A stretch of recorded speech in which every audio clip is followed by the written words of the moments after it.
La question du poétique est toujours très importante pour moi. La poésie doit toujours gagner. Voilà. Ma première œuvre dans la nature, c'est octobre 69. Moi, j'ai commencé mes premières œuvres à l'extérieur.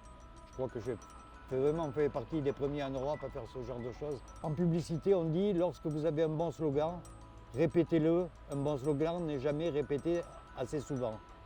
Et je me suis dit, si la publicité c'est ça, l'art c'est autre chose. Et donc je me suis toujours évertué à ne pas répéter, ou le moins possible en tous les cas. Dans la nature, on est obligé de s'adapter, d'inventer. Ici, ça a été le même type de rapport. C'était composé avec ce terrain qui apparaît en image plat et en fait qui est plein de bosses.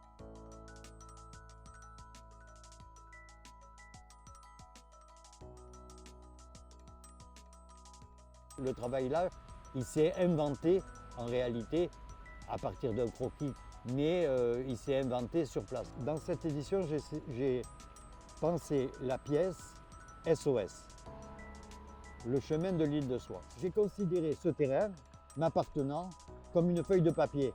Quand on fait un dessin, il faut pousser pour que le dessin prenne toute la place, occupe toute la feuille, composé de deux autres pièces qui viennent l'étayer. C'est la couleur là qui joue. Tous les mouchoirs bougent, c'est de la couleur en mouvement en permanence, ça ne s'arrête jamais. Et comme chaque mouchoir est peint individuellement, il est comme une aquarelle qui serait lâchée comme ça dans le vent, voilà, qui va vivre sa vie, qui va dépérir aussi. C'est un message d'espoir quand on appelle au secours, c'est qu'on a encore l'espoir, sans ça on n'appelle plus. Donc en fait, c'est pas pessimiste du tout.